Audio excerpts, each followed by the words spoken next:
In the heart of 16th century West Africa, a woman rode at the head of an army of 20,000 warriors. Her sword gleamed in the Sahel's sun as she commanded men who would die for her without question. She conquered territories larger than modern-day nations, built walls that still stand 5 centuries later, and struck fear into the hearts of kings across the Sahara. Yet her name has been nearly erased from history. This is the story of Queen Amina of Zaria, the warrior princess who should have been as famous as Alexander the Great. What you're about to discover will change everything you thought you knew about African history, medieval warfare, and the power of women in the ancient world.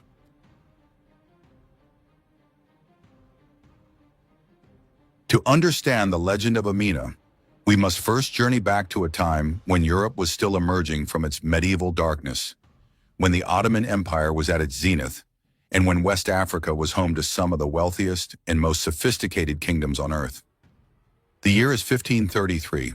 While Henry VIII rules England and the Inca Empire faces Spanish conquistadors, in the heart of what is now northern Nigeria, the Hausa city-states are thriving. These aren't primitive villages. These are bustling metropolitan centers of trade, learning, and military might. 7 major city-states dominate the region: Kano, Katsina, Zazzau, Gobir, Rano, Dora, and Biram. Together, they control the southern terminus of the trans-Saharan trade routes that have enriched North Africa and the Middle East for centuries. Zazzau, later known as Zaria, sits at a critical crossroads. To the north lie the salt mines of the Sahara. To the south, the forests rich with cola nuts, ivory, and enslaved peoples.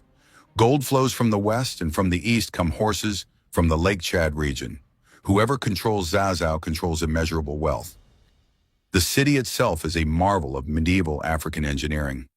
Massive walls of red earth stretch for miles, punctuated by watchtowers where sentries scan the horizon for threats. Within these walls, mud brick buildings rise 2 and 3 stories high.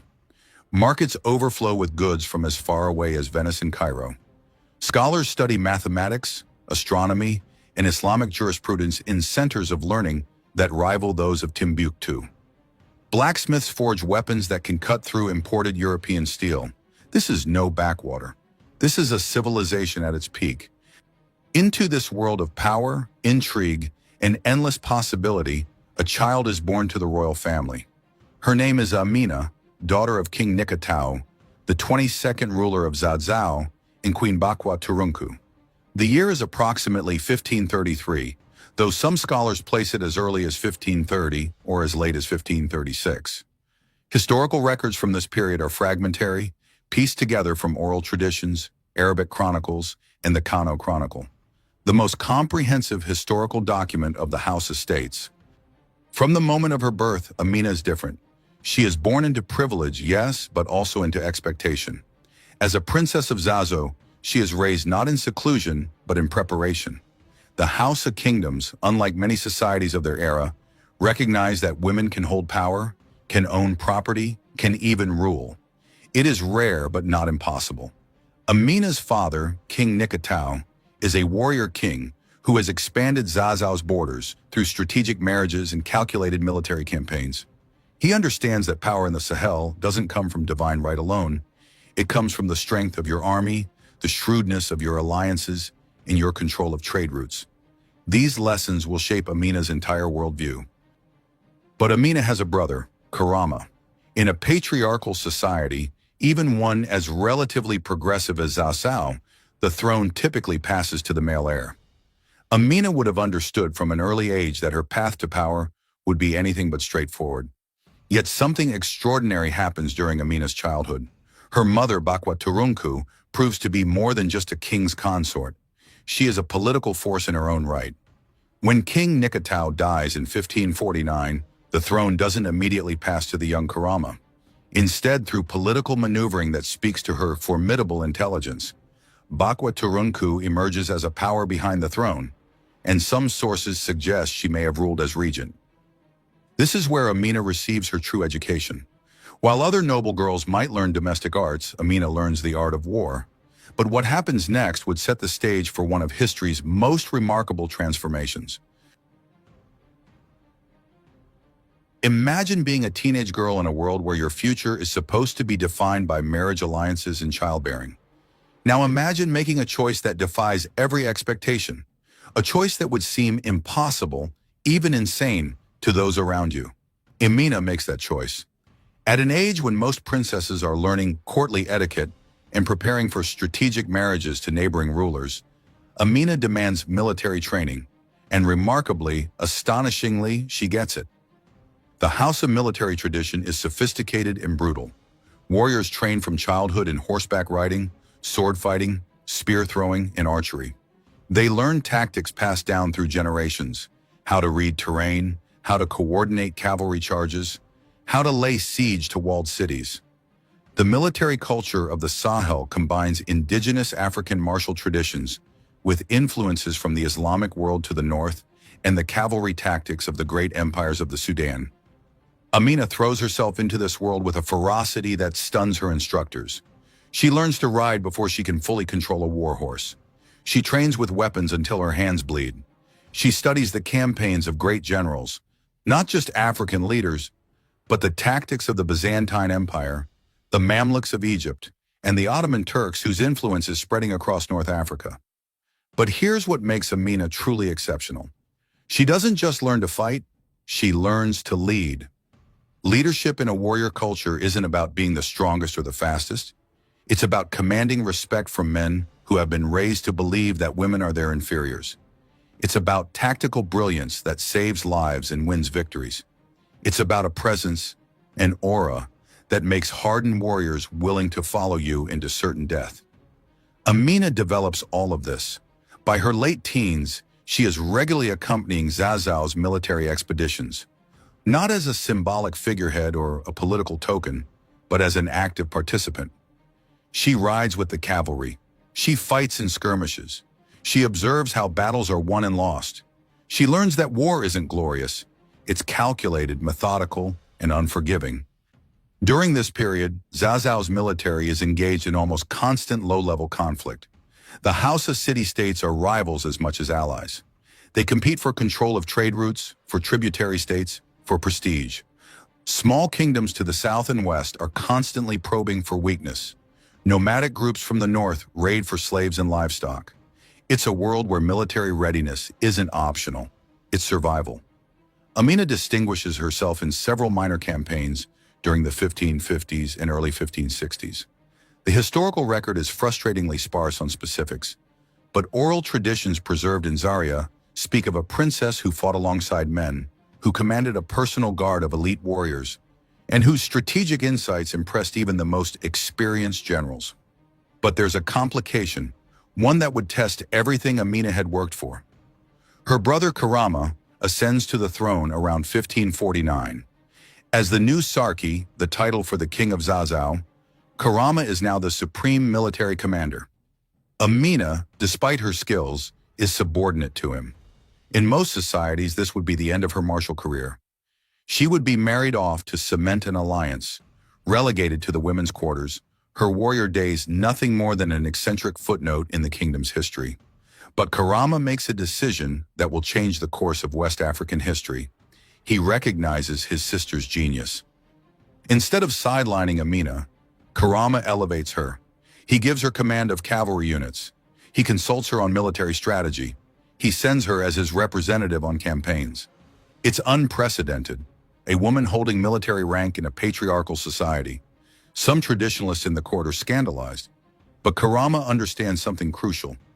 Amina is the best military mind in Zazzau, perhaps in all the Hausa states. To ignore her talents because of her gender would be strategically suicidal. For the next 16 years, from approximately 1549 to 1565, Amina serves as one of Zazao's leading military commanders under her brother's reign. She leads expeditions to subdue rebellious tributary states. She defends against incursions from rival kingdoms. She oversees the fortification of Zazao's defenses.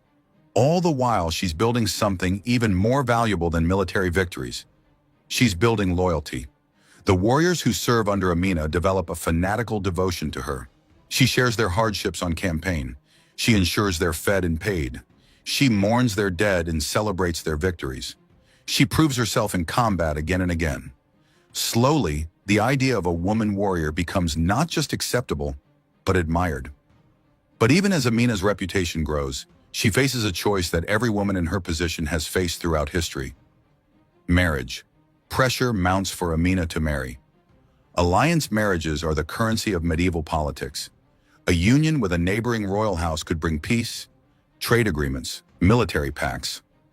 Amina's marriage could secure Zazao's borders for a generation. Amina refuses. According to tradition, she takes a revolutionary stance. She will never marry permanently. Some sources suggest she takes lovers, captured princes or warriors who catch her eye, but sends them away after a single night. Other accounts claim she remains celibate, married only to warfare and statecraft. Whatever the truth, the message is clear. Amina will not be controlled through marriage. She will not be used as a pawn in someone else's political game. This decision is radical beyond modern comprehension.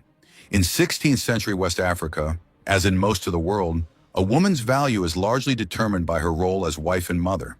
By rejecting marriage, Amina is rejecting the fundamental social contract of her era. She's declaring that she exists for herself, that her destiny is her own to command. It's a declaration that will be tested in ways she cannot yet imagine. Because in 1565, after ruling for 16 years, King Karama dies, and everything changes. The death of a king in medieval Africa is never simple. It's a moment of maximum danger, a window when rivals strike, when ambitious nobles plot, when neighboring kingdoms probe for weakness. In the power vacuum that follows Karama's death, Zazo stands at a precipice. The court must choose a new Sarki, and the choice they face is unprecedented. There are male relatives who could claim the throne, cousins, nephews, distant branches of the royal family. Any of them would be a traditional choice, safe, expected, unremarkable. But there is also Amina. By 1565, Amina is in her early 30s. In the prime of her life by medieval standards, she has commanded troops for 16 years. She has proven her strategic brilliance in countless campaigns. She has the loyalty of the military. She has the respect of the people. And perhaps most importantly, she has cultivated relationships with the power brokers at court, the merchants whose trade she protects, the Islamic scholars whose authority legitimizes rule, the noble families whose sons serve under her command. The deliberations are intense. Some court officials argue for tradition. A male ruler has always led Zazo. Others point out that tradition also demands competence, and no male candidate can match Amina's qualifications. The military, predictably, strongly supports Amina. They've seen her genius firsthand. They know that under her leadership, Zazo will be secure. But there's another factor, one whispered in corners and debated in hushed councils. What will the other Hausa states think? What will rival kingdoms do if they see Zazo led by a woman? Will it be seen as weakness? Will it invite attack? Amina's supporters make a compelling argument. Let them come. Let them test Zazo's defenses and see how quickly they regret it. In the end, Amina ascends to the throne. The exact mechanism isn't clear from historical sources, whether it was unanimous, contested, or achieved through political maneuvering. But by 1565, Amina is Sarki of Zazo, Queen Amina. The warrior princess has become the warrior queen. The coronation ceremonies blend Islamic and traditional Hausa elements. Islamic scholars recite prayers recognizing her sovereignty. Traditional priests perform rituals connecting her to the earth and ancestors of Zazo. Warriors pledge their swords to her service. Merchants present tribute, acknowledging her protection of trade routes. The people of Zaria fill the streets, cheering for their new queen. But Amina knows that ceremony means nothing without power, and power in the world of the Hausa city-states comes through military might. She doesn't waste time. Within months of her coronation, some sources say within weeks, Amina launches her first campaign as queen. Her target is strategic, a southern territory that has been resisting Zazo's authority and threatening trade caravans heading to the forest regions. It's both a test of her rule and a message to anyone who might see a woman on the throne as an opportunity for rebellion. Amina personally leads an army estimated at 20,000 warriors. This is an enormous force for the period, requiring sophisticated logistics, supply lines, and command structure. The army includes cavalry mounted on horses from the Lake Chad region, infantry armed with spears and swords, archers with powerful composite bows, and siege engineers capable of breaching fortified settlements. The campaign is swift and decisive. Amina employs tactics that will become her signature: rapid cavalry movements, psychological warfare, strategic encirclement, and an almost preternatural ability to read terrain and enemy movements. Within weeks, the rebellious territory submits. Its ruler swears allegiance to Zazzau. Trade routes are secured. But here's where Amina reveals her true innovation. After conquering the territory, she does something no previous Hausa ruler has done systematically. She orders the construction of walls around the newly conquered settlement. Not just simple stockades, but massive earthwork fortifications. Thick walls of compressed earth designed to withstand siege weapons and cavalry charges. These walls serve a dual purpose. They protect the settlement from external attack, and they ensure that rebellion from within is virtually impossible. This is the birth of Amina's most enduring legacy, the Amina Walls. Over the next few years, as her conquests expand, Amina will fortify every major settlement under her control. These walls, many of which still stand in modern Nigeria 5 centuries later, become synonymous with her rule. They're defensive structures, yes, but they're also symbols of permanence, of Amina's intention to hold what she conquers, of Zazzau's transformation from one city-state among many to the dominant power in the region. But fortifications alone don't build an empire.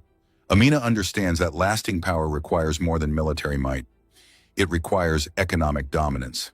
She turns her attention to the trade routes. The trans-Saharan trade is the lifeblood of West African kingdoms. Gold, ivory, cola nuts, enslaved people, and other goods flow north across the Sahara to North Africa and the Mediterranean world. Salt, horses, textiles, weapons, and luxury goods flow south. The kingdoms that control the routes grow wealthy beyond measure. The kingdoms that don't stagnate and die.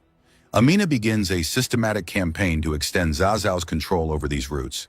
She conquers key trading towns. She establishes military garrisons at critical junctions.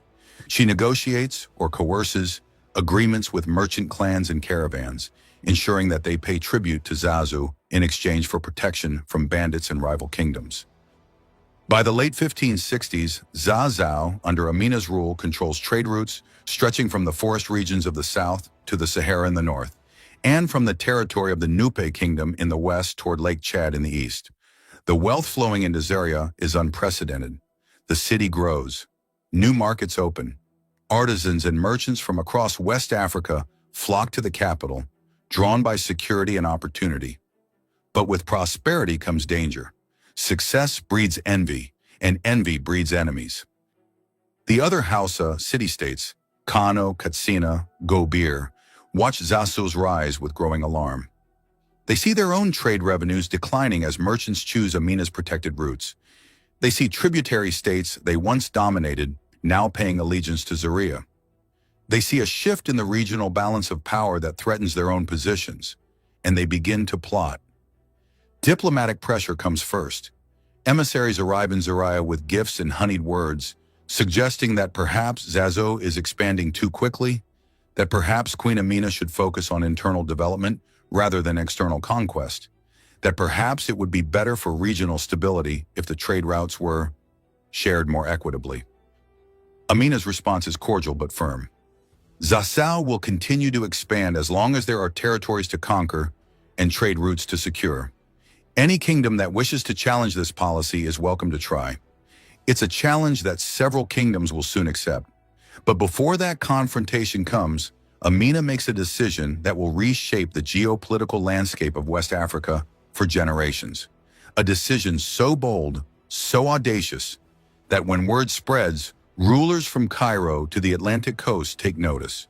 What happens next will prove whether Amina is merely a capable military leader or something far more extraordinary. It's approximately 1568, 3 years into Amina's reign. Zazzau is prosperous, well-defended, and militarily dominant in its immediate region.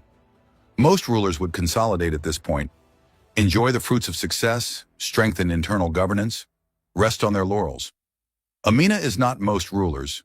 She stands in her war council chamber, surrounded by her most trusted generals. Maps made of leather and fabric spread across wooden tables, marked with stones and shells indicating settlements, trade routes, and military forces. Her commanders, hardened veterans who have fought beside her for years, wait for her to speak. Amina's finger traces a route on the map, moving south and west, far beyond Zazao's current borders. She's proposing something that seems impossible, a campaign to conquer territories all the way to the Quarafa kingdom in the south and toward Nupe in the southwest. These aren't minor border skirmishes. This is empire building on a scale not seen in Hausa land for generations. Her generals are skeptical. The logistics alone are staggering. They're talking about multiple campaigns, thousands of miles of territory, battles against kingdoms with their own powerful armies. The resources required, food, weapons, horses, manpower, would strain even Zazao's considerable wealth. But Amina has thought this through. She doesn't propose conquest for glory or personal ambition. She sees a strategic imperative. The kingdoms to the south and west control resources that Zazo needs: forest products, agricultural lands, and crucially, access to different trade networks that connect to the Atlantic coast, where European traders are beginning to appear in significant numbers.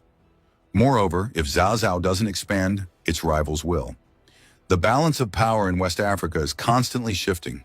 Stagnation is the same as decline. To secure Zazo's future, Amina must strike now, while she has momentum, resources, and a battle-hardened army. Her generals recognize the logic. They also recognize something else. Amina's strategic vision is generations ahead of its time. She's not thinking about next year or even the next decade. She's thinking about Zazo's position in a changing world where transatlantic trade might soon rival trans-Saharan routes, where European technology and weapons are entering Africa, where the old certainties are crumbling. The campaign begins in 1569. Amina assembles the largest army Zazo has ever fielded. Estimates from various sources suggest somewhere between 20 and 25,000 warriors, an enormous force for pre-industrial Africa.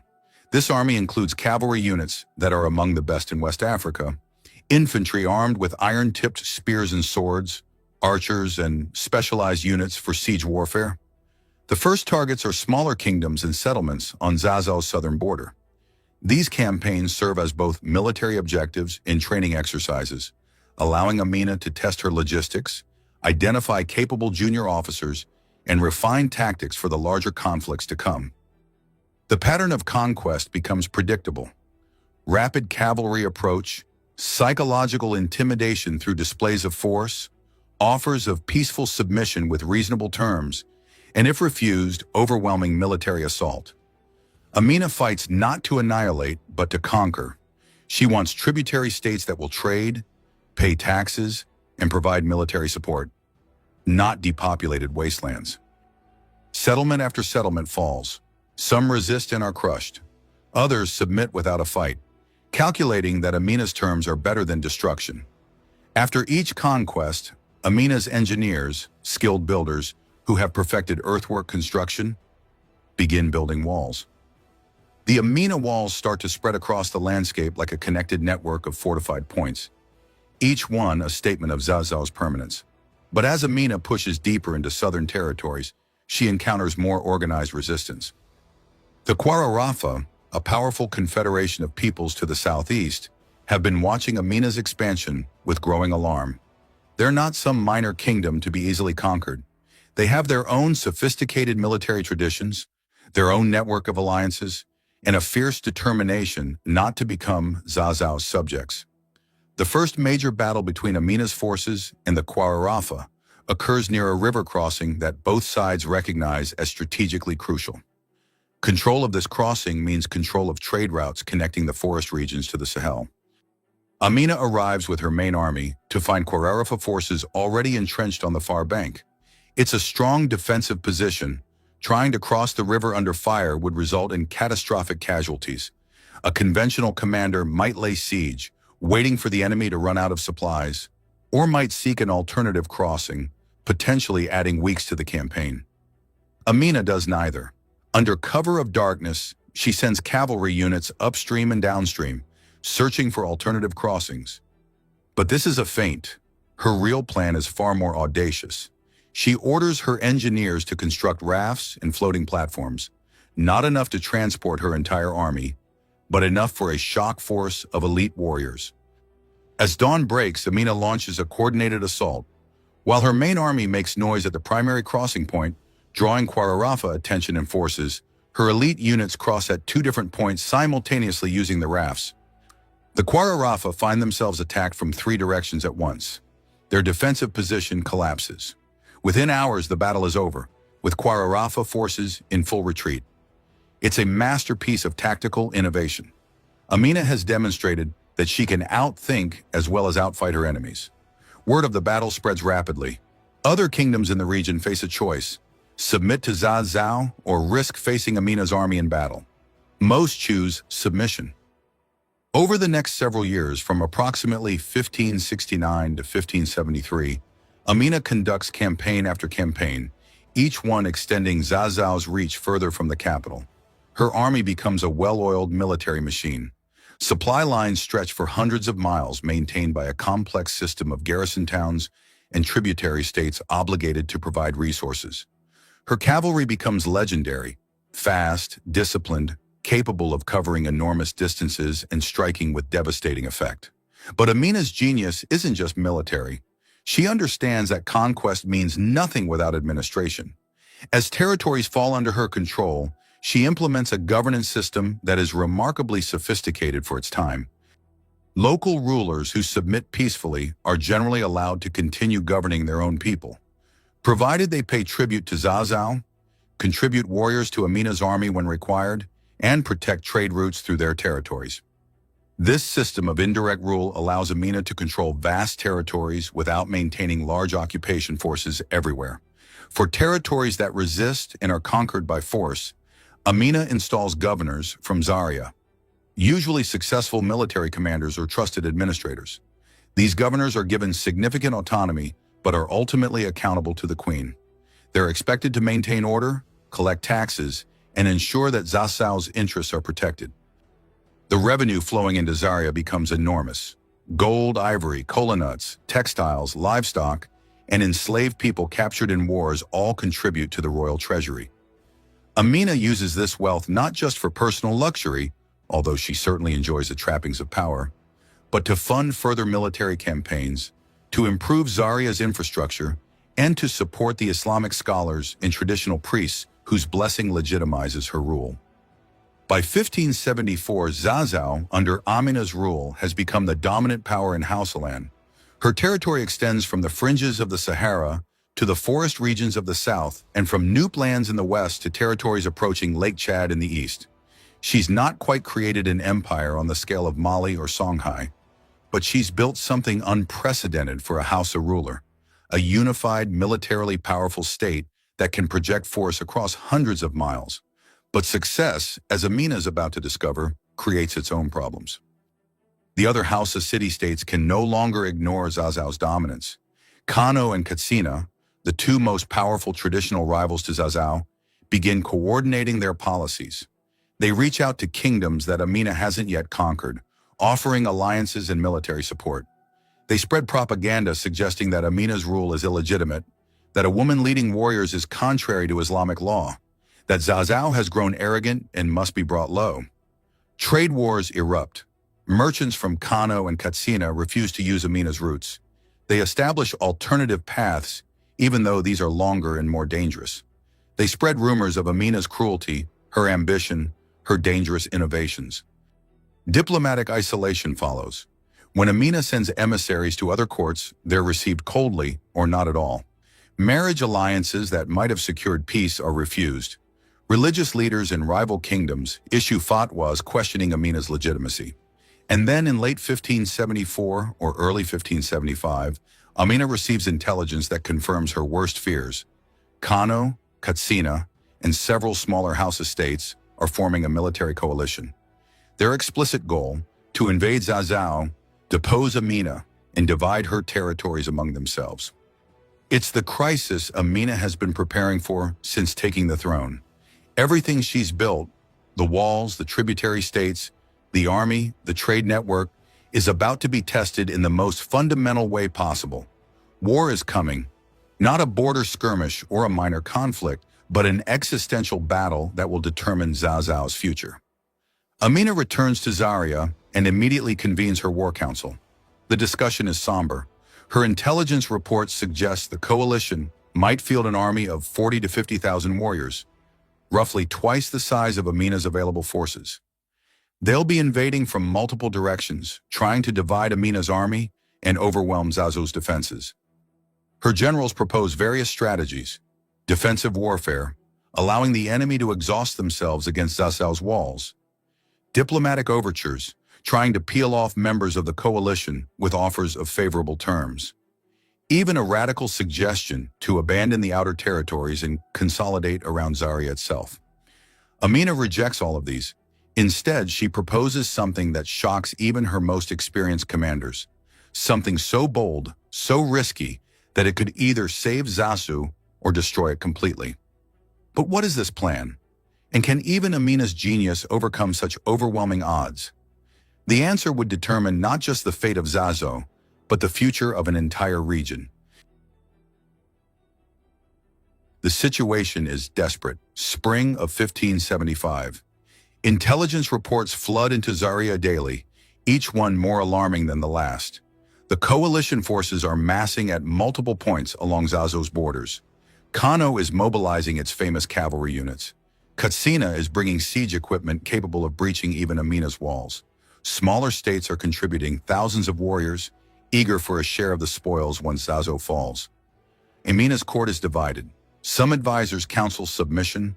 Perhaps Amina could negotiate terms, agree to reduce Zazo's territory, pay tribute to the coalition, even agree to step down from the throne in favor of a male relative. At least this way, Zazo itself would survive. But Amina knows better. The coalition doesn't want compromise. They want Zazo's complete destruction as a regional power. They want its trade routes, its tributary states, its wealth. And they want to make an example of the warrior queen who dared to challenge the patriarchal order of Hausa politics. Submission isn't an option. The only question is how to fight. This is where Amina reveals the plan she's been formulating, and it's audacious beyond belief. Instead of waiting for the coalition to invade, she will strike first.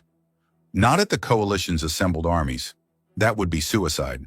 Instead, she will attack the coalition's weak point, its supply lines and tributary states. The logic is ruthless, but brilliant. The coalition army is huge, yes, but huge armies require enormous resources: food, water, fodder for horses, weapons, medical supplies. All of this must flow continuously from the coalition's home territories to their forward positions. Disrupt those supply lines, and the army becomes a liability rather than an asset. Moreover, the coalition states have their own tributary kingdoms and vassal states providing resources and warriors. If Amina can flip some of these, through bribery, threats, or military action, the coalition's numerical advantage evaporates. Her generals are stunned. What Amina is proposing isn't a battle plan. It's an entire campaign strategy that attacks the enemy's political and economic infrastructure rather than its military directly. It's generations ahead of conventional military thinking, but it requires speed, coordination, and a willingness to take enormous risks. Amina divides her army into multiple fast-moving columns. The bulk of her forces remain around Zaria, creating the appearance that she's preparing for defensive warfare.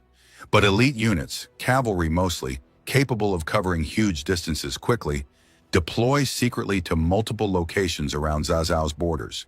In late spring 1575, Amina launches her counteroffensive.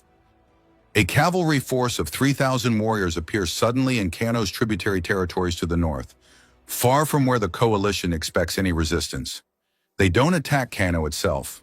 The walls are too strong and the garrison too large. Instead, they systematically raid villages and towns that supply Kano with food and resources. Granaries burn. Livestock is driven off. Trade caravans are ambushed. Within weeks, Kano is facing a supply crisis. Simultaneously, another Zazao force attacks Katsina's southern territories, disrupting their supply lines and forcing Katsina to divert troops away from the planned invasion to defend their own lands. But Amina's masterstroke is her diplomatic offensive. Her emissaries fan out across the region, carrying a simple message to smaller states that have allied with the coalition. Zazo remembers its friends and punishes its enemies. States that withdraw from the coalition now will face no retribution. States that remain will be Amina's first targets once this war is over. It's psychological warfare of the highest order. The smaller states didn't join the coalition out of hostility to Zazao.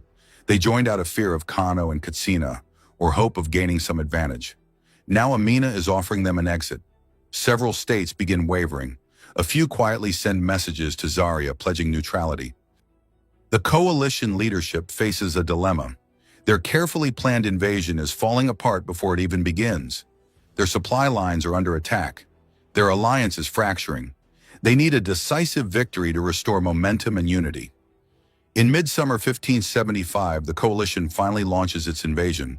A massive army, estimates suggest around 40,000 warriors after some allies withdrew, advances on Zaria from the north and west simultaneously. The coalition commanders are confident. Even with Amina's disruptions, they still outnumber Zazao's defending forces. They have siege equipment. They have experienced generals. They have righteous anger at Zazao's arrogance. Amina lets them come. The coalition army finds Zazao's outer territories largely abandoned. Villages are empty, granaries destroyed or emptied, wells poisoned. Amina has implemented a scorched earth policy. Anything that could supply the invading army has been removed or destroyed. The coalition must carry all its supplies with it, stretching their already stressed logistics even further. When the coalition forces finally reach the first major fortified settlement, one of Amina's wall-protected towns about 3 days' march from Zaria itself, they prepare for a lengthy siege. The walls are formidable, and intelligence suggests a significant garrison inside. The siege begins. Coalition forces surround the settlement, bring up siege equipment, and prepare for a prolonged assault. Days pass, then weeks. The garrison refuses to surrender. Coalition forces launch assault after assault, each one repulsed with heavy casualties. And then the garrison disappears. Under cover of darkness, using underground tunnels Amina's engineers had constructed for exactly this purpose, the defenders evacuate the settlement completely. When coalition forces finally breach the walls and storm inside, they find an empty town. No supplies, no defenders, nothing of value. They've spent weeks and thousands of casualties capturing literally nothing. It's humiliating and demoralizing. Worse, it's revealed Amina's strategy. She never intended to defend the outer territories in conventional sieges. She intended to bleed the coalition through a war of attrition, forcing them to expend resources attacking empty fortifications, while her cavalry harassed their supply lines. The coalition leadership faces a terrible choice. Press on towards Zaria itself, knowing that supply shortages are becoming critical, or withdraw and face political disaster at home. They choose to press on. It's exactly what Amina wants. By the time coalition forces reach Zaria itself in late summer, they're exhausted, undersupplied, and demoralized. They've been marching and fighting for months. Casualties from Amina's raids and the sieges of empty fortifications have been significant. Disease is spreading through their camps due to poor sanitation and limited food. The coalition that started with 40,000 warriors now musters perhaps 30,000 combat-effective troops. And they're facing Zaria's walls, the most formidable fortifications in Hausa land. Amina has spent weeks preparing. Her full army, approximately 20,000 warriors, is concentrated in and around the capital. Fresh troops, well-fed, fighting on familiar ground with their backs to their homes and families. The walls have been reinforced. Every approach has been fortified. Supplies to withstand a siege of many months have been stockpiled. But Amina doesn't plan to wait for a siege. The coalition establishes camps around Zaria, preparing for a prolonged assault. Their commanders know they can't simply storm the walls. That would result in catastrophic casualties. They need to methodically reduce the defenses, bring up siege equipment, starve out the defenders. On the third night of the siege, Amina strikes. She launches a night raid in force, 10,000 warriors pouring out of Zaria's gates in a coordinated assault on the coalition's camps. The attack comes from multiple directions simultaneously, exploiting gaps in the coalition's perimeter that Amina's scouts had identified. The coalition forces, exhausted and not expecting aggression from defenders, are thrown into chaos. The battle that follows is brutal and confused. In darkness, fighting dissolves into dozens of small skirmishes. Coalition commanders struggle to organize a coherent defense. Some units fight effectively, others panic and flee. The carefully planned siege dissolves into a melee that favors Zazao's fresh, well-led warriors. By dawn, the coalition's camps are in ruins. Thousands of coalition warriors are dead or captured. Crucial siege equipment has been destroyed. Most importantly, the coalition's remaining supply wagons, containing desperately needed food and weapons, have been captured or burned. The coalition army is broken. What follows is less a battle than a rout. Coalition forces begin withdrawing in disorder. Some units maintain discipline and conduct fighting retreats. Others simply flee, abandoning equipment and wounded comrades. Amina's cavalry pursue relentlessly, turning withdrawal into catastrophe. By the time surviving coalition forces struggle back to their home territories, they've lost more than half their original strength. Kano has suffered thousands of casualties. Katsina's famous cavalry units are shattered. Smaller states that contributed warriors face the political consequences of a disastrous military adventure. The coalition war is over. Zazao has won a victory so complete, so overwhelming, that it will be remembered for generations. But Amina doesn't stop there. In the aftermath of victory, while her enemies are reeling and disorganized, she launches a series of punitive campaigns. Territories that supported the coalition face Zazo's retribution. Some are conquered outright and absorbed into Amina's growing domain. Others are forced to pay massive indemnities and provide hostages as guarantees of future loyalty. Kano and Katsina, the coalition's leaders, are forced to negotiate peace treaties that are humiliating in their terms. They must recognize Zazao's dominance. They must open their markets to Zazao's merchants on favorable terms. They must pay tribute, not as formal vassals, but as gifts that everyone understands are actually protection payments. The balance of power in Hausaland has fundamentally shifted. Before the coalition war, Zazo was powerful, but still one state among several. After the war, Zazo is unmistakably dominant. Amina's authority extends across territories that dwarf those of any previous Hausa ruler. But here's what makes Amina truly remarkable as a ruler. She doesn't simply crush her defeated enemies.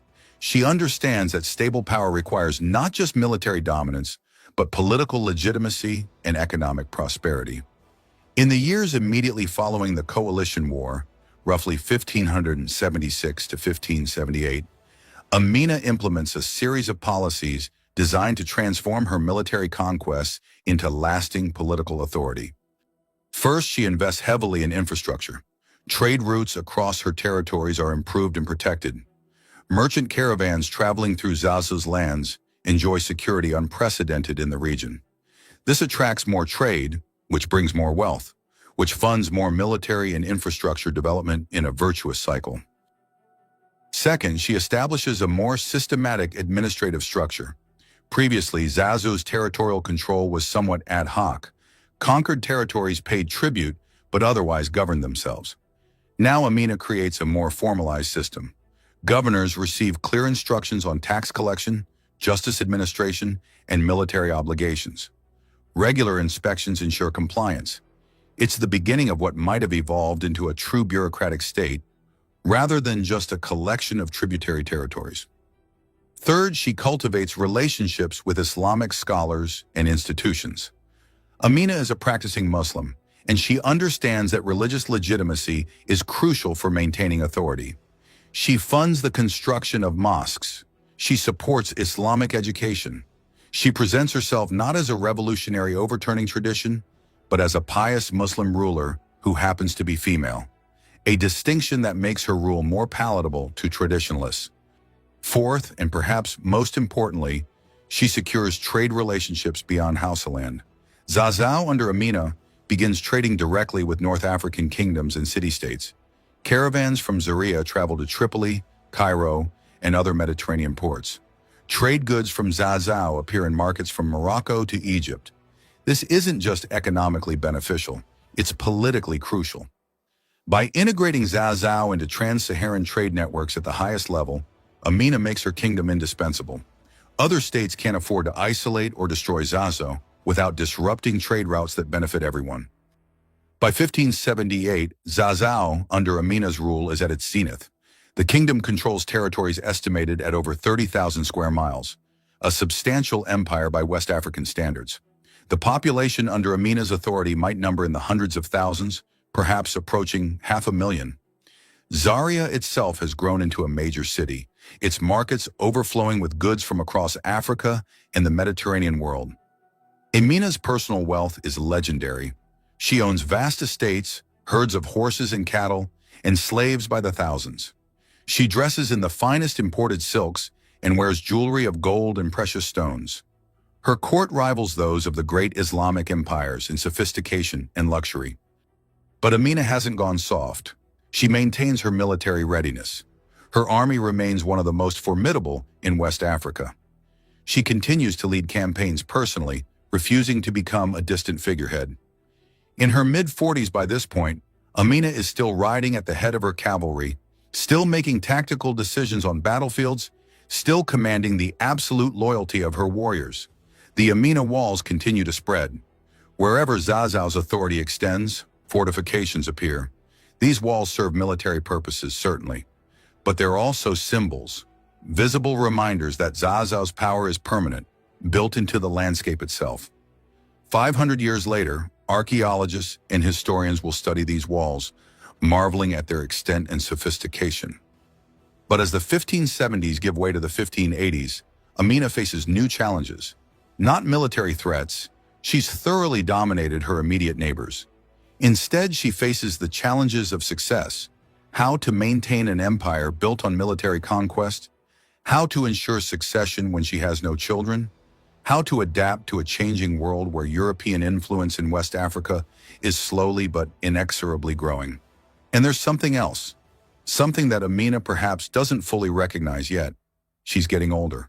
The years of constant campaigning, the stress of ruling, the physical toll of warfare, all of it is accumulating. She's still formidable, still brilliant, but she's no longer the young warrior princess who first seized power. The question hanging over Zazzau in the early 1580s is one that Amina herself must be contemplating. What happens when she's gone? She has no children. She's refused to marry.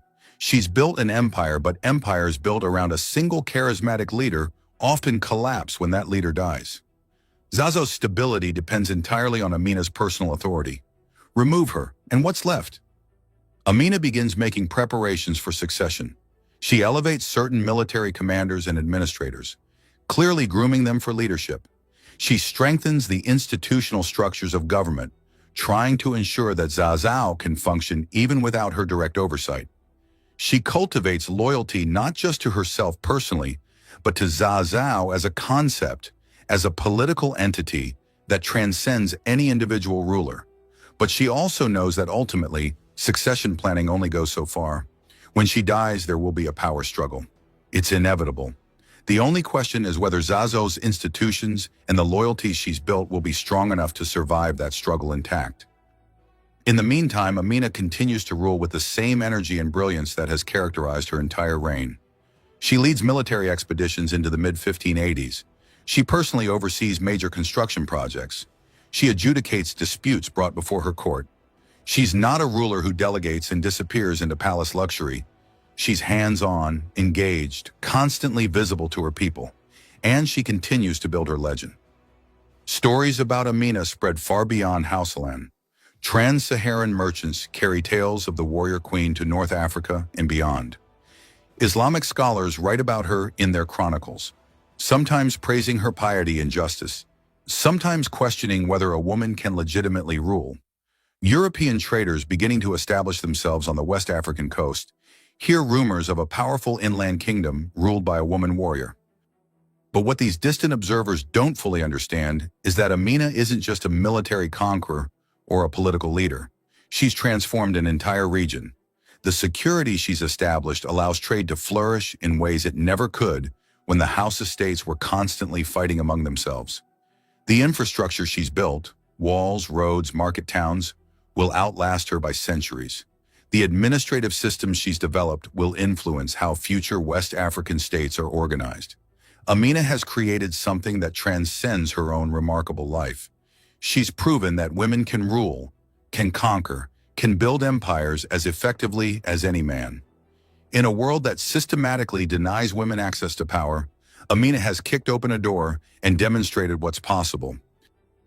But history, as Amina knows better than most, is cruel and unpredictable. Even the greatest rulers eventually face their final challenge. And for Amina, that challenge is approaching faster than anyone realizes. The year is 1586. Amina has ruled Zazzau for 21 years, an extraordinarily long reign by any standard, but especially for a medieval African monarch whose authority rests primarily on military power. She's in her mid-50s, an advanced age for someone who has spent decades campaigning in harsh climates, fighting in battles, and enduring the constant stress of ruling. But Amina shows no signs of slowing down. Intelligence reaches Zaria of a new threat forming in the west. The Nupe Kingdom, a powerful state that has remained largely independent of Amina's authority, is expanding its own influence, potentially threatening trade routes that Zazzau depends on. The Nupe have been growing wealthy from trade with European merchants on the coast, acquiring new weapons including some early firearms, and building a military force that could potentially challenge Zazzau's dominance. Amina's advisors urge caution. The Nupe are not some minor kingdom to be easily conquered. They're a sophisticated state with their own military traditions and considerable resources. Moreover, a campaign into Nupe territory would require marching through difficult terrain, crossing rivers, and fighting far from Zazzau's bases of support. And there's the unspoken concern. Is Amina still capable of leading such a campaign? She's been fortunate to avoid serious injury in decades of warfare, but age eventually defeats every warrior. Perhaps this is a campaign that should be led by younger generals while Amina directs strategy from Zaria. Amina's response is characteristically direct. She will lead the campaign personally as she always has. To do otherwise would signal weakness, would invite challenges from rivals who might see an aging queen as vulnerable. More importantly, it would betray everything she's built her reign on: personal leadership, courage, visibility. In late 1586 or early 1587, Amina leads an army westward toward Nupe territory. It's a substantial force, perhaps 15,000 warriors, but not the massive armies she commanded in earlier campaigns. Zazzau's military is stretched, maintaining control over its vast territories. She can't strip garrisons from other regions without risking rebellion or invasion. The campaign begins well enough. Smaller states between Zazzau and Nupe quickly submit, either through diplomatic pressure or limited military action. Amina's reputation precedes her. Most rulers would rather pledge allegiance and pay tribute than face her army in battle. But as Amina's forces penetrate deeper into the region, they encounter more determined resistance. The Nupe have been preparing. They've formed alliances with smaller kingdoms in the region. They've positioned defensive forces at key river crossings and mountain passes. They're not going to submit without a fight. The first major engagement occurs at a river crossing defended by Nupe forces. It's eerily similar to Amina's early victory against the Kwararofa decades earlier, a defensive position that must be overcome to continue the advance. Amina employs similar tactics: feints, multiple crossing points, coordination between different parts of her army. But this time, the Nupe are ready. They've studied Amina's tactics from previous campaigns. They anticipate the feints and have reserves positioned to respond to multiple crossing attempts. The battle is fierce and costly. Zazzau forces eventually secure the crossing, but casualties are higher than in any engagement Amina has fought in years. Worse, the Nupe forces conduct an organized retreat rather than routing. They'll be able to regroup and fight again. It's a warning sign that this campaign will be different from Amina's previous conquests. Over the following months, Amina's army advances slowly through Nupe territory. Each river, each fortified town, each mountain pass is contested. The Nupe are fighting a smart defensive war. avoiding large-scale battles they might lose while inflicting steady casualties through ambushes, raids, and defense of strong positions. Amina's supply lines are stretched thin. The scorched earth tactics that worked so well against the coalition invasion now work against her. The Nupe have destroyed crops and driven off livestock, forcing Amina's army to carry all its supplies. Disease begins to spread through her camps. Morale, while still strong due to Amina's personal presence and legendary reputation, is not what it once was. And then in mid-1587, disaster nearly strikes. Amina is personally leading a reconnaissance with a cavalry unit when they're ambushed by a much larger Nupe force. It's a well-planned trap. The Nupe have been tracking Amina's movements and set up an ambush specifically targeting her. The fighting is desperate in close quarters. Amina's cavalry is outnumbered 3-1. For the first time in decades, Amina is in genuine danger of being killed or captured. Her personal guards form a protective ring around her, fighting with desperate fury to keep the Nupe warriors at bay. For several terrifying minutes, the fate of Zazao hangs in the balance. If Amina falls here, in an ambush in enemy territory far from help, her empire could collapse into civil war within weeks. The commanders waiting for news back at the main camp include several who would immediately declare themselves her successor. The unity she's built over 2 decades could shatter, but Amina survives. Her guards, fighting with the desperation of men who know their own fates depend on their queen's survival, manage to cut a path through the Nupe forces. Reinforcements from the main cavalry unit arrive. The Nupe, having failed to capture or kill Amina, withdraw before they're overwhelmed by Zasao's superior numbers. Amina returns to camp with several wounds, none life-threatening, but serious enough that she needs days to recover. It's a sobering moment. For the first time, Amina and her commanders must confront the reality that she is not invincible, that age and the accumulated toll of decades of warfare have made her vulnerable in ways she never was as a younger woman. The campaign against the Nupe continues, but its character changes. Amina's commanders insist, and she reluctantly agrees, that she no longer personally lead reconnaissance missions or place herself in the most dangerous combat situations. It's a compromise that pains her deeply. She's built her authority on personal courage and visibility. To pull back, even slightly, feels like the beginning of the end. But she's pragmatic enough to recognize necessity. Over the remainder of 1587 and into 1588, Amina's forces gradually wear down Nupe resistance. It's not the swift, decisive campaigns of her youth, but rather a grinding war of attrition. Town by town, river crossing by river crossing, Zazao advances. The Nupe fight bravely, but ultimately they lack the resources and manpower to match Zazao's military machine. By late 1588, the Nupe leadership sues for peace. The terms are favorable to Zazao: trade agreements, tribute payments, acknowledgement of Amina's suzerainty, but it's not unconditional surrender. The Nupe retain their kingdom and much of their autonomy. It's a compromise that reflects the reality of the campaign. Amina has won, but at a higher cost than she's accustomed to paying. The army returns to Zaria in early 1589. They receive a hero's welcome, as always. Amina rides at the head of the procession, looking every inch the conquering queen. But those who know her well notice changes. She moves more stiffly. She looks tired in ways she never did before. The wounds from the ambush have healed, but they've left their mark. Amina is approaching 60 years old, an extraordinary age for a medieval warrior. She's ruled for nearly a quarter century. She's conducted more campaigns than most military leaders attempt in a lifetime. She's built an empire that dominates an entire region. And now finally she begins to acknowledge what everyone around her has known for years. She won't live forever. Zazao needs to prepare for her eventual death. The final years of Amina's reign, from 1589 to her death, are characterized less by military campaigns and more by efforts to secure her legacy. She continues to govern actively, but her focus shifts to institutional development, succession planning, and ensuring that Zazao can survive without her. She elevates several commanders to positions of great authority, clearly positioning them as potential successors. She strengthens alliances with neighboring states through diplomacy rather than conquest. She invests in projects that will outlast her, mosques, markets, fortifications, roads. There's a sense in these final years of Amina trying to transform her personal authority into institutional power.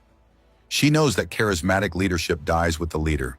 She's trying to create structures, traditions, and loyalties that will endure. But she also knows that ultimately, succession will be decided by power, military force, political alliances, the loyalty of key factions. All she can do is try to create conditions where the transition might be relatively peaceful and Zazo's core territories remain intact. In her final campaigns, smaller expeditions to put down rebellions or intimidate restive tributary states, Amina no longer leads from the front lines.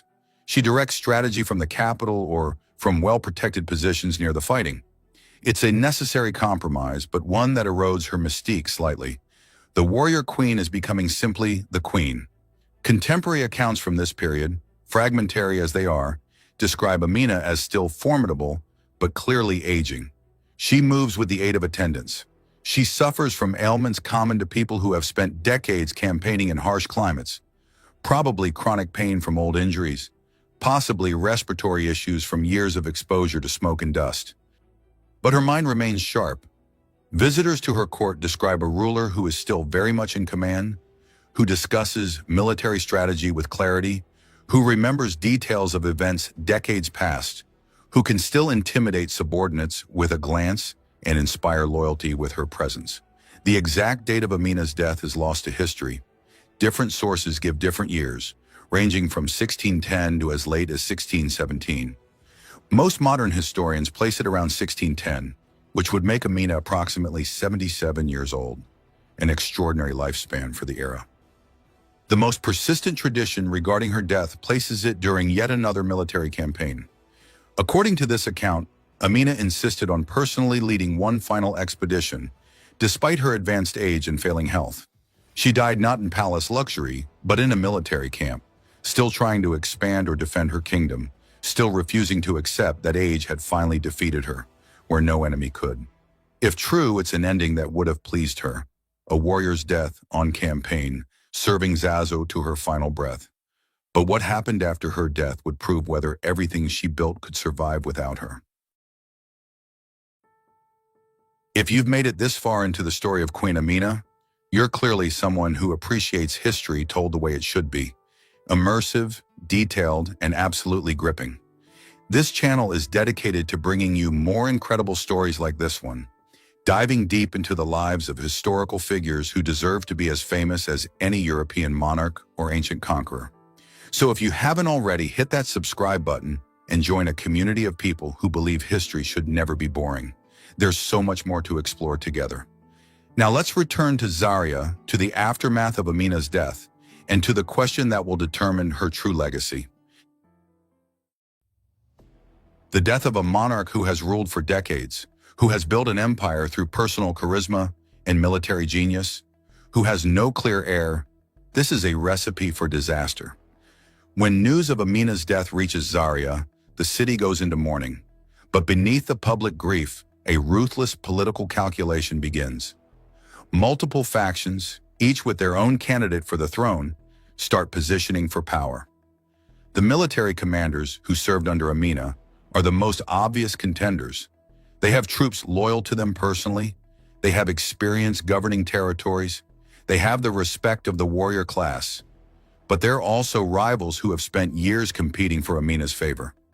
Now that she's gone, old jealousies and ambitions resurface. There are also members of the royal family, distant relatives of Amina, who have legitimate blood claims to the throne, even if they lack her military genius or political acumen. Some nobles support these candidates, seeing them as more traditional, more manageable than the ambitious generals. And then there are external threats. Neighboring kingdoms that submitted to Amina's authority but never truly accepted it see her death as an opportunity. If Zazo descends into civil war, they might be able to reclaim independence or even expand at Zazo's expense. The weeks following Amina's death are tense. Different factions jockey for position. Military units are moved to strategic locations. Alliances are formed and broken. Violence seems inevitable. But then something remarkable happens. Something that speaks to Amina's true legacy. The commanders and nobles of Zazao, after intense negotiations, reach a compromise. They select a new ruler, not one of the most powerful military commanders, which would have created intense resentment among the others, and not a weak royal figurehead, which would have left Zazao vulnerable. Instead, they choose someone competent, relatively neutral, and acceptable to most factions. The new Sarki faces immediate challenges. Several tributary states, sensing weakness, declare independence. Neighboring kingdoms test Zazao's defenses with border raids. Internal rivals plot to overthrow the new ruler and claim power for themselves. But, and this is crucial, Zazao doesn't collapse. The institutions Amina built, the administrative structures she established, the network of fortifications and garrisons she created, the trade relationships she cultivated, all of these survive her death. They provide continuity, stability, even as political leadership changes. The Amina walls in particular prove their worth. When tributary states rebel, they find themselves facing fortifications that make reconquest extremely difficult. When neighboring kingdoms invade, they encounter a defensive network that Amina designed specifically to protect Zazao's core territories. The walls buy time for Zazao's army to mobilize and respond to threats. Moreover, the military culture Amina created persists. The warriors who served under her don't suddenly forget their training or lose their discipline. The cavalry tactics she developed continue to be employed. The emphasis on fortification, on controlling trade routes, on systematic administration, all of these become standard practice for Zazao's rulers. Over the next several years following Amina's death, Zazao experiences what historians would recognize as a managed decline. The empire Amina built proves too large to maintain without her personal authority. Distant territories break away. The extent of Zazao's direct control shrinks back closer to its historical core around Zaria itself. But, and this is the key point, Zazao itself survives as a major power. It doesn't collapse into civil war. It doesn't get conquered by rivals. It continues to be one of the major Hausa city-states, continuing to play an important role in West African politics and trade for centuries. This is Amina's true achievement. She didn't just conquer territories. She built institutions and systems that outlasted her. She didn't just win battles. She created a military culture and defensive infrastructure that protected Zazao even after her death.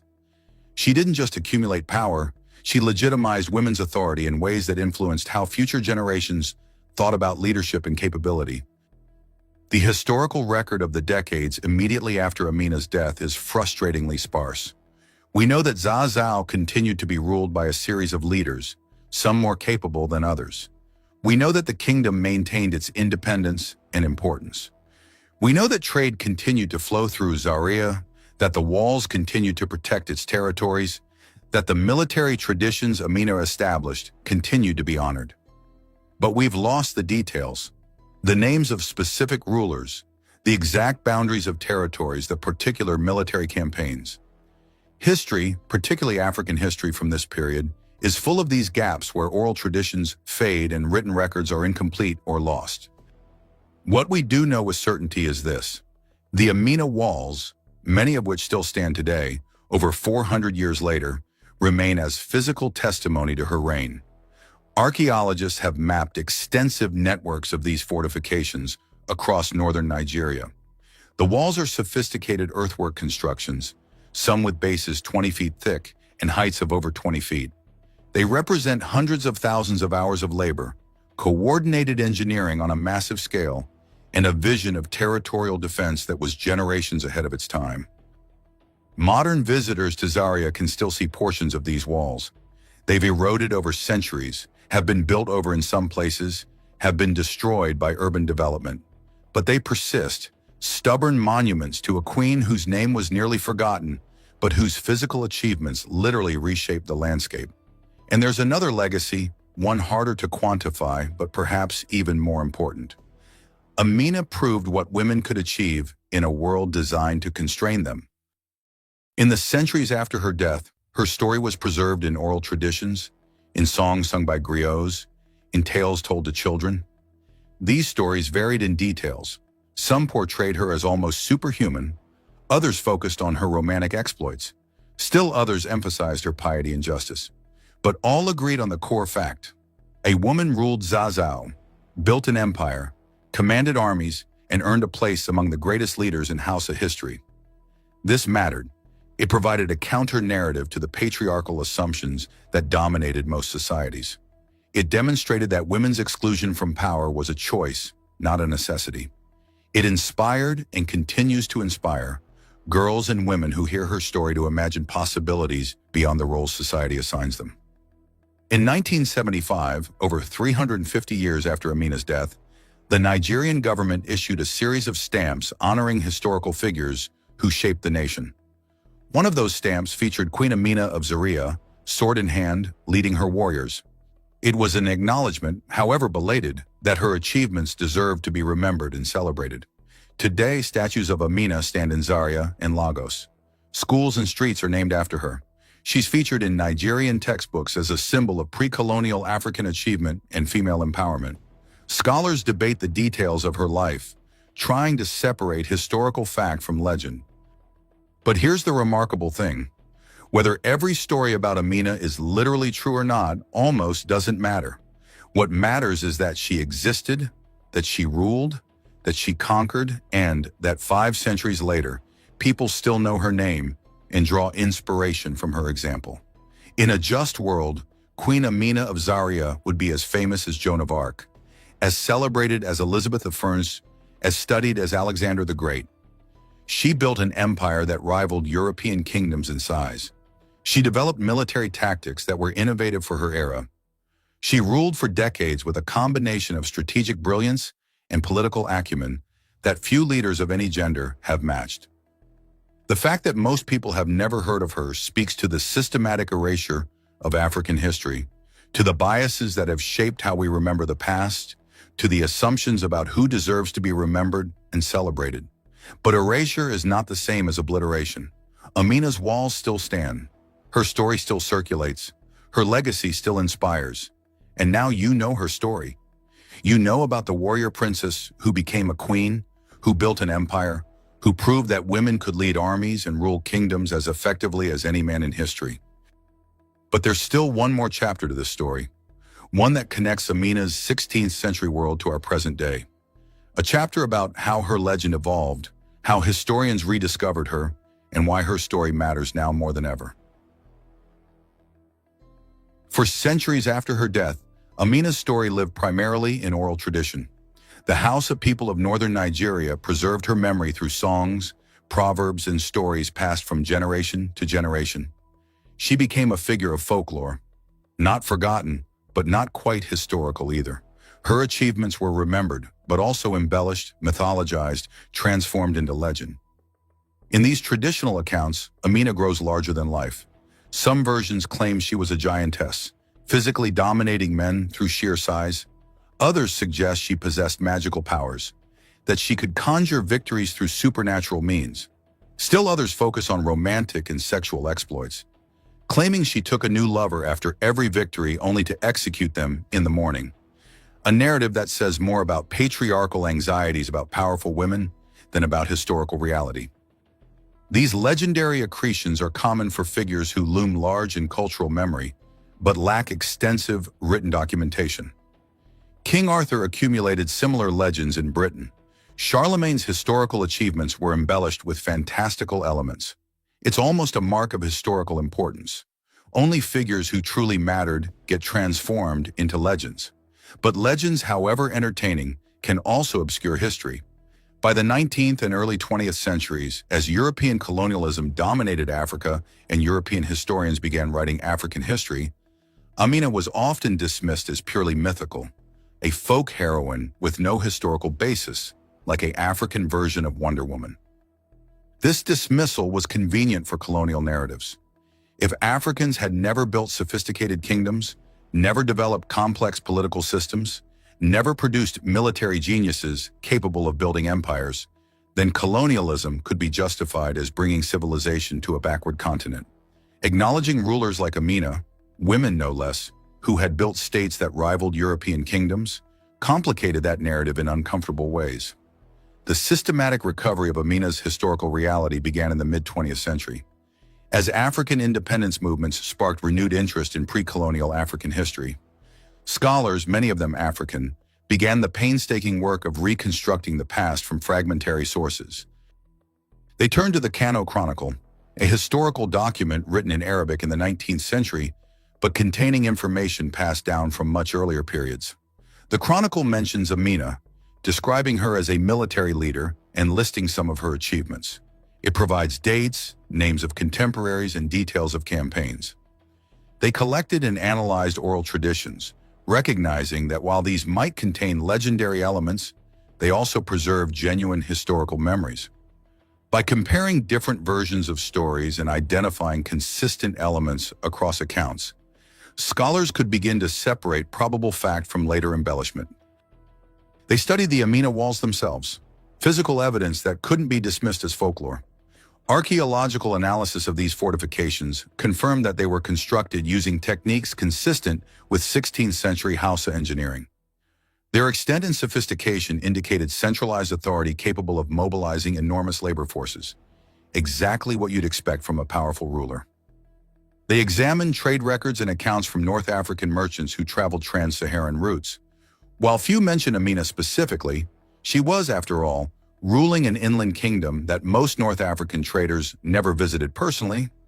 They do describe a period when Zazzau rose to prominence in regional trade, when security along certain routes improved dramatically, when wealth flowed into the Hausa region in unprecedented amounts.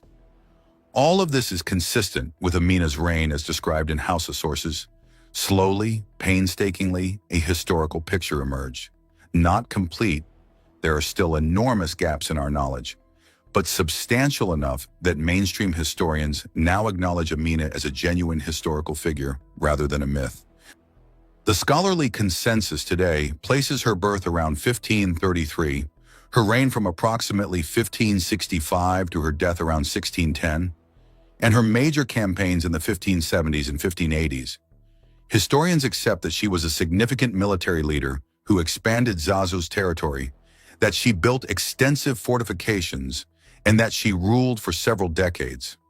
The more fantastical elements of her legend, the supernatural powers, the executed lovers, the claims of being 7 feet tall, are recognized as later additions. But here's what's fascinating. Even stripped of legendary embellishments, Amina's historical achievements remain extraordinary. She ruled for approximately 34 years in an era when violent overthrow of rulers was common and where women rulers were extremely rare. That alone indicates exceptional political skill. She conducted military campaigns that expanded Zazzau's territory significantly and established it as a dominant regional power. This requires strategic brilliance, tactical expertise, and the ability to inspire loyalty in warriors who might otherwise have refused to follow a female leader. She implemented infrastructure projects, the walls, that required enormous organization, resources, and vision. These weren't built overnight or on impulse. They represent systematic planning and execution over years or decades. She integrated Zazzau into trans-Saharan trade networks at the highest level, bringing unprecedented wealth to her kingdom and securing its economic future. And she did all this while navigating the prejudices and constraints of a patriarchal society that had every reason to reject her authority, but ultimately accepted and even celebrated it. The historical Amina, the real woman behind the legend, may be even more impressive than the mythical figure, precisely because her achievements were human rather than supernatural. Today, Amina's legacy is being reclaimed and celebrated in new ways. Nigerian feminists point to her as proof that African women have always been capable of leadership and achievement, that patriarchal constraints are cultural choices rather than natural inevitabilities. Pan-Africanists celebrate her as an example of pre-colonial African achievement, evidence that African societies were sophisticated, powerful, and capable of producing world-class leaders long before European contact. Artists have reimagined her story. In 2017, a Nigerian animated series called Queen Amina of Zaria introduced her to a new generation of African children. The series, while taking creative liberties, presents Amina as a role model, brave, intelligent, and principled. For young girls watching, many of whom have been taught that leadership and power are male domains, seeing a warrior queen who looks like them can be transformative. Musicians have written songs about her. Nigerian artists across multiple genres, from traditional Hausa music to Afrobeat to hip-hop, have referenced Amina in their lyrics, using her as a symbol of strength, independence, and African pride. Scholars continue to research her life, hoping to uncover new sources that might fill in the gaps in our knowledge. Archaeological expeditions map the extent of the Amina walls, using modern surveying technology to understand their full scope. Historians comb through archives in North Africa and the Middle East, searching for any contemporary accounts that might mention Zaza during her reign. But perhaps most significantly, Amina has entered the global conversation about historical women who have been overlooked or forgotten. She appears in books and documentaries about female warriors and rulers. She's taught in some world history courses as an example of pre-colonial African political systems. She's discussed in feminist spaces as proof that women's exclusion from power is not universal or inevitable. There's also growing recognition that the erasure of figures like Amina from mainstream historical consciousness is not accidental. It reflects centuries of bias in which European history was treated as world history, in which African achievements were systematically downplayed or ignored, and in which women's contributions were marginalized regardless of their actual impact. The rediscovery and celebration of Amina is part of a larger project of decolonizing history, of recognizing that human achievement, innovation, and greatness have emerged from all cultures and that our understanding of the past has been distorted by the biases of those who wrote it down. Consider this. When we think of medieval empires, most people immediately imagine European kingdoms or perhaps the Islamic caliphates. Few think of the sophisticated West African states, Mali, Songhai, the Hausa kingdoms, that controlled vast territories, facilitated international trade, and developed complex political and cultural systems. When we think of great military leaders, names like Alexander, Caesar, Napoleon, and Genghis Khan dominate. But how many people can name even one pre-colonial African military leader? Not because such leaders didn't exist, they absolutely did, but because their stories haven't been told with the same prominence. And when we think of women warriors and rulers throughout history, we might recall Joan of Arc, Boudica, or perhaps Elizabeth of Fern or Catherine the Great. But these are almost exclusively European figures. The assumption, often unstated, is that powerful women were rare oddities in history, and those who did emerge were products of uniquely progressive cultures. Amina challenges all of these assumptions. She proves that medieval Africa produced military geniuses equal to any in the world. She demonstrates that women in the 16th century could and did command armies, build empires, and rule with the same complexity of any male monarch. She shows that African history is world history, that it deserves the same serious study and celebration as European or Asian history. But here's what's truly remarkable. Despite centuries of neglect, despite the systematic bias against African history and women's history, Amina's story survived. It survived in oral traditions when written records were lost or never created. It survived in the physical landscape through the walls she built. It survived in the cultural memory of the Hausa people who never forgot their warrior queen. And now in the 21st century, as we're finally beginning to tell a more complete and honest version of human history, Amina's story is reaching a global audience. Children in Nigeria learn about her in school. Feminists worldwide cite her as inspiration. Historians study her reign as a case study in female political authority and pre-colonial African state building. There's a beautiful irony here. Amina fought to build an empire that would outlast her, to create institutions and structures that would survive her death. That empire, in its political and territorial sense, didn't last. Within decades of her death, much of what she conquered had broken away. Within a century, Zazu was just one house estate among several again. But her true legacy, her demonstration that women could rule, that African kingdoms could rival any in the world, that one determined, brilliant individual could reshape an entire region, that legacy has proven far more durable than any political empire. 5 centuries after her death, Amina of Zaria remains a warrior, still fighting, not with sword and cavalry anymore, but through her story, through her example, through the inspiration she provides to everyone who hears about her, and realizes that history is larger, more diverse, and more magnificent than they were taught. Her walls may crumble eventually, worn away by weather and time. But the wall she broke down, the one that said women couldn't lead armies, couldn't rule kingdoms, couldn't build empires, that wall is still falling, and Amina helped start its destruction. You might be wondering, why does the story of a 16th century West African queen matter in the 21st century? We live in a radically different world, democratic rather than monarchical, globally connected rather than regionally isolated, where gender equality is at least theoretically recognized even if not yet fully achieved. What can a medieval warrior queen possibly teach us today? The answer is everything. First, Amina's story matters because representation matters. For centuries, history as taught in schools and portrayed in popular media has been overwhelmingly centered on Europe and on men.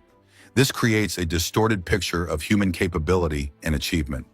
It suggests, implicitly or explicitly, that certain groups, Europeans, men, Western cultures, are naturally superior because they're the ones who've accomplished great things throughout history. But this is demonstrably false. What's actually true is that certain groups have had more power to record their own histories and broadcast them to the world. African achievements were often dismissed as primitive or ignored entirely by European historians. Women's contributions were systematically erased or attributed to men. The history we inherited is not an objective record of what happened. It's a selective narrative shaped by power structures and biases. Amina's story disrupts this narrative. Here is an African woman in the 16th century, a period we're often taught was Europe's age of discovery and renaissance, who built an empire, commanded armies of 20,000 warriors, constructed fortifications across thousands of square miles, and ruled successfully for over 3 decades. She wasn't an exception who succeeded despite her background. She was a product of sophisticated West African political and military cultures that produced many capable leaders. For African people, particularly African women and girls, knowing that someone like Amina existed and achieved what she did provides a different lens through which to view themselves and their heritage. It counters the colonial narratives that suggested Africa had no history worth studying before Europeans arrived. It provides role models and inspiration from within African culture rather than requiring African people to look exclusively to European or American figures. For non-African people, Amina's story should prompt uncomfortable questions. What else don't we know about African history? How many other figures like Amina have been forgotten or dismissed? What distortions exist in our understanding of the past because we've relied primarily on European sources and perspectives? Second, Amina's story illuminates the relationship between gender and power in ways that remain relevant today. Amina didn't succeed by being one of the guys or by denying her gender. She succeeded by being exceptionally competent at every aspect of rulership: military strategy, political maneuvering, economic policy, diplomatic relations. She demanded to be judged by her abilities rather than her gender, and over time she converted skeptics through demonstrated excellence. But she also faced obstacles specifically because she was a woman. She couldn't rely on traditional paths to power like male heirs. She faced pressure to marry that male rulers didn't. She had to prove herself in ways that men in similar positions didn't. And she had to maintain her authority while navigating a society that had deeply ingrained assumptions about gender roles. This mirrors challenges that women leaders face today. Study after study shows that women in leadership positions are held to higher standards than men, that their competence is questioned more readily, that their authority is challenged more frequently. Women have to be exceptional to be seen as merely equal to mediocre men. Amina's response: relentless competence, visible achievement, building institutional power rather than relying solely on personal authority, remains a relevant model. But her story also highlights the cost.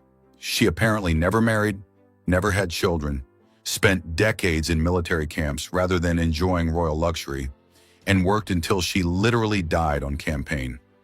We can celebrate her achievements while also acknowledging that the barriers she faced shouldn't have existed, and that her story doesn't mean women should have to make such sacrifices to be taken seriously as leaders. Third, Amina's story demonstrates the importance of infrastructure and institutions in building lasting power. Amina could have been content with military conquests alone, defeating enemies, extracting tribute, enjoying the spoils of victory. Many conquerors throughout history have taken this approach, but conquests without consolidation are temporary. Empires built purely on military might collapse when the conqueror dies or when military fortunes turn. Amina understood this. That's why she built the walls, not just as military defenses, but as permanent statements of Zazao's control over territory. That's why she developed administrative systems to govern conquered territories. That's why she invested in trade infrastructure and diplomatic relationships. Her approach, building institutions and systems that outlast individual leaders, is the foundation of any stable government or organization. It's the difference between movements that collapse when their charismatic founder departs and organizations that continue for generations. It's a lesson that applies to everything from nations to businesses to social movements. Fourth, Amina's story reveals the complexity of historical morality and the dangers of presentism. By modern standards, much of what Amina did would be considered morally problematic or even horrific. She conquered other kingdoms, suppressing their independence. She extracted tribute through threat of force. Her empire almost certainly participated in the slave trade, which was a standard practice across medieval Africa, the Middle East, and Europe. Her military campaigns resulted in thousands of deaths. We should acknowledge these aspects of her reign honestly. Amina was a product of her time, operating according to the norms and values of 16th century West Africa. Conquest was how states expanded and secured resources. Slavery was a universal institution that wouldn't seriously be challenged until the 18th and 19th centuries. Military force was the basis of political authority. To judge historical figures solely by contemporary moral standards is to fundamentally misunderstand history. It flattens complex human beings into simple heroes or villains. It prevents us from appreciating their achievements within their own context. And it often reflects a kind of temporal arrogance, the assumption that we, living in the 21st century, have finally figured out how to live morally, while all previous generations were morally benighted. The more productive approach is to understand Amina within her historical context, recognizing both her remarkable achievements and the moral limitations of her era, while also thinking critically about how her story can inform our own time. We can admire her strategic brilliance without endorsing conquest. We can celebrate her breaking of gender barriers without ignoring the aspects of her rule that we now recognize as unjust. Fifth, and perhaps most importantly, Amina's story is a reminder that history is not a simple march of progress from primitive past to enlightened present. The 16th century Hausa kingdoms were not less developed than 16th century Europe in any meaningful sense. They had different technologies and different cultural practices, certainly, but they were comparably sophisticated in their political organization, military capabilities, economic systems, and cultural achievements. In some respects, urban planning, trade networks, religious tolerance, they may have been more advanced than many European kingdoms of the same era. The fact that Europe eventually colonized Africa had more to do with specific historical contingencies. Europe's development of ocean-going naval technology, the economic power derived from American colonization, the disease environment that favored Europeans in certain contexts, than with any inherent European superiority. Amina's story exists in a version of the world where African kingdoms were powerful, sophisticated, and capable of producing leaders who could match anyone in the world. She ruled during a period when it was far from obvious that Europe would eventually dominate Africa. In her lifetime, the Ottoman Empire was arguably the world's most powerful state. The Songhai Empire in West Africa controlled territories larger than Western Europe. China under the Ming Dynasty was wealthy and technologically advanced. European kingdoms were important regional powers, but they weren't yet the dominant global force they would become in the 18th and 19th centuries. Understanding this, seeing Amina not as a curiosity from a primitive past, but as a leader operating in a sophisticated 16th century world that looked very different from what European-centered history has taught us, fundamentally changes how we understand global history in contemporary global relations. On a hilltop overlooking the modern city of Zaria, portions of an ancient wall still stand. The red earth has been worn by centuries of rain and wind. Trees grow through gaps in the fortification. Modern buildings have been constructed nearby, incorporating some sections of the wall into their foundations. But the wall endures. It's one of thousands of kilometers of fortifications that once protected Zazao's territories. Most have eroded or been destroyed by urban development. But enough remain that you can still trace the extent of Amina's empire, still see the physical evidence of her vision and her determination. Local people call them the Amina Walls, and they're right to do so. These walls are her monument, more lasting than any statue, more meaningful than any written chronicle. Because here's the thing about Amina that makes her truly extraordinary. She wasn't supposed to succeed. As a woman in a patriarchal society, she wasn't supposed to lead armies. As a ruler in a region of competing kingdoms, she wasn't supposed to build an empire. As an African leader in an era when African achievements would be systematically erased from historical consciousness, her story wasn't supposed to survive. But she led armies anyway. She built an empire anyway. Her story survived anyway. Not because she was superhuman or magical or different from other women who faced similar constraints, but because she was brilliant, determined, politically astute, militarily gifted, and absolutely unwilling to accept the limitations that society tried to impose on her.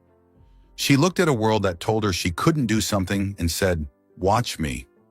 She led warriors who had been taught that women were weak into battle after battle, proving through victory after victory that competence and courage have nothing to do with gender. She built walls that would outlast empires, that would still be standing 5 centuries after her death, that would still bear her name long after the kingdoms she fought against had faded into historical footnotes.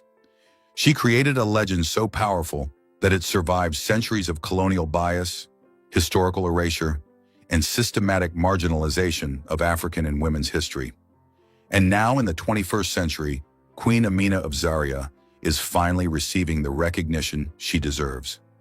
Not as a mythical figure or a folk legend, but as a genuine historical person who achieved extraordinary things, who shaped the history of an entire region, and whose legacy continues to inspire people around the world. Her walls may eventually crumble to dust. The details of her campaigns may fade from memory. The exact dates and names may be lost to time.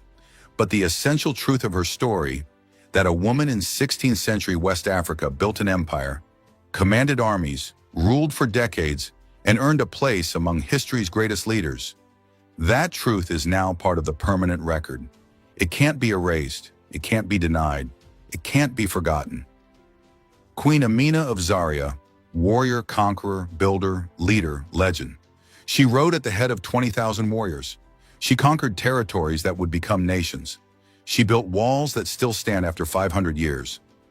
And she proved once and for all that history belongs to everyone, not just to those who have had the power to write it down, but to everyone who has lived it, shaped it, and left their mark upon the world. Her story is African history. It's women's history. It's military history. It's political history. But most of all, it's human history. A reminder that human potential has no boundaries except those we artificially impose. That greatness can emerge from any culture, in any gender, and that the past is far richer, far more diverse, and far more inspiring than we've been taught to believe. The warrior princess became a queen. The queen became an empire builder. The empire builder became a legend. And the legend, 5 centuries later, is still teaching us lessons about courage, capability, and the power of refusing to accept the limits others try to impose on us. That is the legacy of Queen Amina of Zaria, and it will endure as long as her story continues to be told. If this story moved you, inspired you, or taught you something you didn't know before, I have a simple request. Share it. Tell someone about Queen Amina of Zaria. Post about her on social media. Recommend this video to friends who love history. Because stories like this, stories that have been marginalized and overlooked for too long, only survive when people actively work to keep them alive. Hit that like button if you believe history should include everyone's story, not just the ones we've traditionally been taught. Drop a comment telling me what aspect of Amina's story resonated with you most. Was it her military genius, her political acumen, her defiance of gender norms, or something else entirely? And absolutely subscribe to this channel because we're on a mission to uncover and share the incredible historical stories that deserve to be as famous as any European king or ancient emperor. There are so many more stories like Amina's waiting to be told. African leaders, Asian conquerors, indigenous American civilizations, women warriors from every continent. History is vast and magnificent when you stop treating it as the exclusive domain of Europe and men. We're building a community of people who believe that history should be immersive, accurate, and inclusive. Join us by subscribing. Turn on notifications so you never miss when we drop the next deep dive into a historical figure or event that should be world famous but isn't. Together, we can make sure that stories like Queen Amina's reach the audiences they deserve. We can decolonize history, one story at a time. Until next time, keep exploring, keep questioning what you've been taught, and keep believing that history is so much more than what made it into your school textbooks. This was the story of Queen Amina of Zaria, the warrior princess who built an empire and whose walls still stand 5 centuries later. Never forget her name,